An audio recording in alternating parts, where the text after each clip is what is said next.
Kar lahko pričeli, dobrodošli na tiskovni konferenci ob predstavitvi nove papeževe knjige Pogovor z Andrejo Tornielijem, Božje ime je usmiljenje, težko pričakovana knjiga, ki se v tem trenutku sočasno predstavlja v Rimu, Ljubljani in upam, da tudi še kje drugod po svetu, ker se danes 21 založb skupaj predstavlja tudi to knjigo v 86 držav sveta.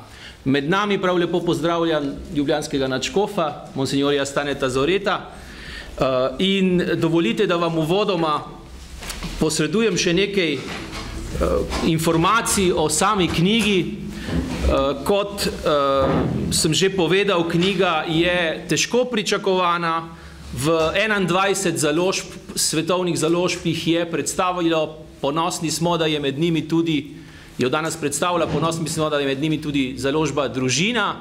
Iz Ljubljane je danes zjutraj, ob 4 zjutraj odšlo 7 novinarjev iz 5 medijskih hiš, med njimi tudi seveda Družina na naše povabilo, in so v tem trenutku v Rimu na predstavitvi, na kateri bo sodelovalo kar nekaj zelo pomembnih osebnosti. Med njimi, kot veste, to knjigo izdajata Libreria Editrice Vaticana, vatikanska založba v sodelovanju z založbo Pieme. Tako da bo uvodni pozdrav imel dr. Giuseppe Costa, direktor založbe Libreria Editrice Vaticana.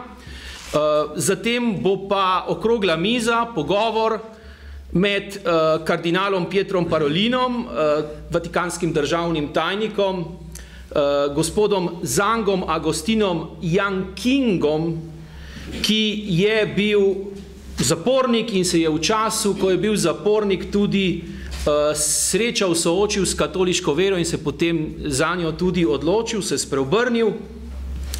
Sodeloval bo tudi Roberto Benini, poznate vsi igralca, direktorja, producenta, scenarista, verjetno po filmu Življenje je lepo iz leta 97. Moderator bo pa Federico Lombardi, direktor tiskovnega urada Svetega sedeža. Tako da tam je tisto ključno, v Rimu se dogaja ključna predstavitev, mi smo pa želeli sočasno to knjigo tudi predstaviti v Ljubljani. Težko je bilo do nje, do prevoda, do sočasne izdaje priti, pa smo lahko, mislim, tudi Slovenci ponosni, da smo del te skupine 21 založb, ki knjigo danes predstavlja.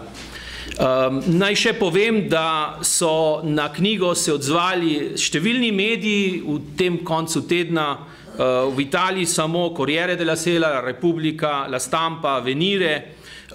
New York Times pa je imel zelo pozitivno recenzijo izpod peresa avtorja Michika Kakutamija. Pa bi predal besedo gospodu nadškofu z nekaj misli o tem, kar sploh knjiga predstavlja. Meni se zdi, da je knjiga pač zelo pomembna, ne zaradi obsega, tudi ne verjetno zaradi nekega filozofske ambicije in teološke ambicije, pa vendar v njej papež v prvi osebi razlaga, zakaj leto usmiljenja in kaj sploh usmiljenje je. In vam z veseljem predajam besedo. Hvala lepa za besedo, hvala lepa za povabilo in tudi hvala lepa vsem vam, predstavnikom medijev in ostalim, ki ste prišli na to predstavitev papeževe knjige, ki, kakor smo slišali v tem trenutku, budi pozornost po vsem svetu. Ta knjiga Božje ime je usmiljenje. Najprej se mi zdi, da je nekaj v duhu tega časa sam način predstavitve teme usmiljenja, namreč, da se papež ne usede za pisalni stroj ali za računalnik, kakorkoli že on preliva svoje misli na papir, in da ne piše nekakšnih razprav o usmiljenju pod različnimi vidiki, ki so bili prej omenjeni, ampak se o usmiljenju spusti v pogovor. V pogovor z avtorjem te knjige, z avtorjem tega pogovora, Andreom Torniellijem, in na nek način v obliki dialoga skozi vprašanja in odgovore lahko počasi prodiramo v globino papeževe, ne bom rekel misli, čeprav je seveda za vsem skupaj misel, ampak papeževega odnosa, papeževega čutenja do božjega usmiljenja najprej, potem pa do usmiljenja širše v življenju posameznika, v življenju skupnosti in konec koncev tudi v življenju človeštva. Se mi zdi, da v našem razmišljanju in govorjenju o usmiljenju prevečkrat usmiljenje skrčimo zgolj na odnos Boga do človeka, Bog, ki je do človeka vedno usmiljen in ga v svojem usmiljenju vedno čaka, kakor čaka oče izgubljenega sina v tisti sloviti priliki o dobrem očetu in dveh sinovih, ampak nas tema usmiljenja usmerja naprej. To, kar se mi zdi zares pomembno, je, da začnemo mi o usmiljenju razmišljati in se o usmiljenju pogovarjati ne kot o temi, ki jo obravnavamo akademsko z različnih vidikov, z različnih področij znanosti, ampak da se o usmiljenju začnemo vpraševati v tem življenjskem odnosu, kajti usmiljenje je nekaj, kar živiš v odnosu z. Usmiljenje te samo po sebi postavlja v odnos. Boga v odnos s človekom, človeka v odnos z Bogom, potem pa se mi zdi, da moramo v razmišljanju in v udejanjanju usmiljenja prenesti vprašanje tudi na medosebne odnose. Danes se mi zdi, da v tej naši konkretni družbi, na to nas papež neprestano opozarja, ne znamo več biti usmiljeni sami s sabo. Nekaj drugega je dajati si potuho. Nekaj drugega je zagovarjati svoje slabosti, napačne odločitve, svoje grehe. Nekaj drugega pa je biti neusmiljen sam do sebe. In zaradi tega pomankanja pravega, zdravega usmiljenja postajamo trdi. Pri vzhodnih mislecih, duhovnih učiteljih srečujemo pojem sklerokardija, ki sicer ni popolnoma identičen temu, ampak otrdelo srce. Naš problem je otrdelo srce do sebe. Potem se mi zdi izjemno pomembno, da ko bomo to knjigo listali, se jo prebirali, hvala Bogu je narejena za današnjega človeka, ni preobsežna, tako da se jo ne boji vzeti v roke, češ, daj bom pa jaz se prebil skozi vse te strani, da se bomo vprašali, kako živimo mi usmiljenje v družini, v zakonu in v družini. Rekel sem in poudarjam ponovno, usmiljenje me postavlja v odnos. Sem usmiljen s svojim sozakoncem in z otroki.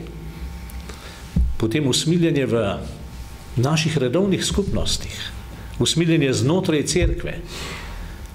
Izjemno pomembno vprašanje tudi zaradi tega, ker nas še vedno dostikrat prešine misel o popolni družbi ali pa o stanu popolnosti, kako smo včasih uporabljali za redovništvo, in tam, kjer je popolnost, ni kaj dosti prostora za usmiljenje. Tako da bomo mi znotraj naših redovnih ustanov, znotraj cerkve, tudi morali prav ob tej knjigi razmisliti o tem, kakšno mesto ima usmiljenje in kakšnega bi moralo imeti usmiljenje.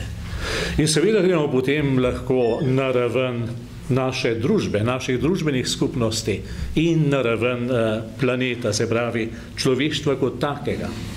Predvsem bi rad poudaril to, da ne more usmiljenje ostati neka teoretična tema, o kateri razpravljamo, jo odložimo na omaro in je stvar rešena. Nasprotno, usmiljenje je nekaj, kar moramo začeti živeti. In ko ga bomo začeli živeti, ga bomo razumeli ne v tem diskurzivnem smislu, ampak v smislu Paškalovega srca.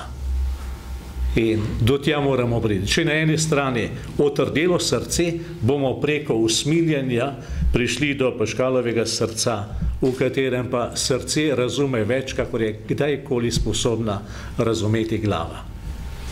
Tako nekako. Nekdo je rekel, da je tista najbolj prvinska oblika ljubezni dejansko prizanesljivost, potrpežljivost enega z drugim. Omenil ste družino, omenil ste tudi duhovne, cerkvene skupnosti, kako pa v družbi, ne? Verjetno tudi v slovenski družbi je knjiga dobrodošla tudi ne vem, v družbenih vprašanjih, v politiki, v splošnem načinu, kako drug drugega nagovarjamo in kako se drug do drugega obnašamo. Jaz sem omenil, da se to razmišljanje in udejanjanje usmiljenja ne ustavi znotraj teh skupnosti, ki so življenjske skupnosti, družina ali pa redovna skupnost, ampak mora iti širše, mora iti v družbo. Kajti tam, kjer vse urejamo samo po zakonih, tam za človeka ni več prostora. Tam človeka izkoriščamo, tam cele skupine ljudi, ne samo enega posameznika, uporabimo za koristi drugih ljudi in papež nas na te pojave v svetu neprestano opozarja. Če bomo znali zakone pisati z usmiljenjem, jih bomo pisali za človeka. In če bomo zakone izvajali z usmiljenjem, potem bodo zakoni služili človeku. Če bomo to počeli brez usmiljenja, potem bomo tako zakone, kako tudi izvajanje zakonov pisali in jih tudi izvajali potem zaradi koristi. Zaradi koristi tega ali onega, te ali one skupnosti. In temu smo, jaz verjamem, priča neprestano v svetu, tudi pri nas. In se vsega tega mi zavedamo. Tako da seveda mora biti tema usmiljenja upoštevana in živeta tako na narodni ravni, kot sem rekel, tudi na planetarni ravni. Človeštvo, narodi drug do drugega potrebujemo usmiljenje. Ja. Papež se v knjigi v bistvu nagovarja posvečene in laike, ne? Širšo javnost in seveda v določenih pasusih izrecno tudi pač cerkveno hierarhijo, pastirje, vse, ki služijo cerkvi po svetu. V knjigi pa ima poseben prostor tudi seveda zakrament svete spovedi. Kako v okviru leta usmiljenja razmišljate o tem zakramentu tudi znotraj slovenske katoliške cerkve in kaj posebnega načrtujete oziroma razmišljate o pomembnosti tega zakramenta? Spoved, zakrament sprave, imena za to dejanje med Bogom in človekom in hkrati med človekom in cerkvijo, človekom in družbo ima različna poimenovanja. Gre pa za nekaj silno milostnega, kajti ravno ob doživetju Boga, ki je svet, spomnimo se, kako je Peter ob srečanju z Jezusom in z njegovo svetostjo doživel svojo grešnost. Ampak to srečanje ga ni obsodilo. To srečanje njegove usode ni zapečatilo, ampak nasprotno, Jezus mu pokaže, iz tebe, čeprav si grešen, iz tebe bom naredil ribiča ljudi. Jezusova obljuba Petru. In to se mi zdi, da je nekakšen vzorec srečanja med Božjim usmiljenjem in človekovim grehom. Božje usmiljenje človeku odpre pot naprej. Dokler človek ne sreča Boga, tudi ne more prav srečati svojega greha in na koncu koncev tudi zelo, zelo težko spremeni svoje ravnanje. Lahko ga opravičuje, lahko ga zanika, lahko se pod njim zlomi, v srečanju z Božjim usmiljenjem pa doživi spreobrnenje, odpuščanje. Božje usmiljenje mu vrne dostojanstvo. In zato verjamem, da je eden od namenov, ki jih ima papež Frančišek s tem izrednim svetim letom usmiljenja, tudi ta, da bi ljudje začutili, kako nekaj osvobajajoče je spoznati svoj greh, ga priznati in ga izročiti. Ga izročiti Bogu in njegovemu usmiljenju. In na ta način z Bogom stopiti v prihodnost. Nobenemu ni treba ostajati v sedanjosti, v tem trenutnem stanju, v trenutnih bremenih in stiskah, ki jih doživlja. V Bogu lahko vsak stopi naprej. V Bogu lahko tudi človeštvo naredi korak naprej. In verjamem, da če bomo to leto usmiljenja vzeli zares, da potem bomo naredili korak naprej. Je zahteven, ni preprost, ampak je pa možen, kajti v Bogu je vse mogoče. Tudi v naši cerkvi smo prav v zvezi z svetim letom usmiljenja in z zakramentom sprave imeli poseben študijski dan za duhovnike, da najprej oni sami poglobijo po eni strani vedenje, ki je potrebno v zvezi z tem svetim in hkrati skritim srečanjem med Bogom in človekom v zakramentu spovedi, in po drugi strani, da ozavestijo to pomembnost in potrebnost, da smo ljudem na voljo za prejemanje tega zakramenta, da bi ljudje res lahko doživeli to sveto srečanje, kot sem dejal. Potem bo pa polno tudi drugih dogodkov skozi vse sveto leto na različnih krajih, kjer so svetoletno cerkve, kjer so sveta vrata, v katerih bo del, bi rekel, redni spoved, prejemanja zakramenta sprave. Hvala lepa. Knjiga vsebuje nešteto zelo različnih in zelo osebnih, nikakor ne enozvočnih primerov iz dejansko osebnega življenja papeža kot spovednika. Moram reči, da je ponekod kar ganljiva in pretresljiva in, kot sem rekel, ne enozvočna, ker marsikdaj se ti primeri ne rešijo tako, kot bi človek najbolje pričakoval. Konec srečen, vse srečno, pač pa je v teh primerih nakazana drža kristjana in vsakogar, ki resnično se hoče jeti to, kar papež imenuje apostolat prijateljstva, čakanje, sobivanje, iskanje iskrene pomoči drugemu ob spremljanju ritma, ki ga vsak od nas ima, in pač tega prijateljstva, ki naj bi ga gradili tudi med seboj v širšem pojmu v družbi kot taki. Mene je najbolj ganila, recimo, pač mi je ganil ta primer, ko papež pravi, da vsakič, ko stopi v jetnišnico, se iskreno vpraša, zakaj pa ne jaz? Zakaj nisem morda, pa ne reče to iz nekega, mislim, da bi to se zgodilo po napaki, ampak on iskreno misli, da pač je grešen človek, je grešen, mislim, ne pa pokvarjen, in je vsekakor dejansko stopi s tem nagnjenjem, s tem nagibom grešnika, ki sprejema svojega sobrata v podobnem stanju, kot je on.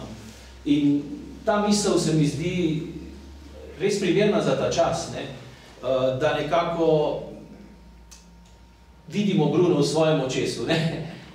Ko pristopamo k sočloveku. Papež večkrat spregovori o tem, da smo pastirji, smo tisti, ki smo ne varuhi, na nek način, ne tisti, ki kot stražarji bedijo nad vero in spreobrnenjem drugih, ta lepa Pavlova misel, ampak kot tisti, ki stopijo k človeku in skupaj z njim hodijo pot. Skupaj z njim hodijo pot. Vedno se mi zdi, da mora biti vsakdo, ki hoče spremljati ljudi, pa ne bo to spovednik ali pa kdorkoli drug, da mora biti podoben temu očetu. Ima odprta vrata, ima odprto srce. Obenem pa ta odprtost ni nasilje. Oče se ne odpravi in ne vleče sina domov. Hkrati ga pa z vso ljubeznijo in hrepenenjem pričakuje.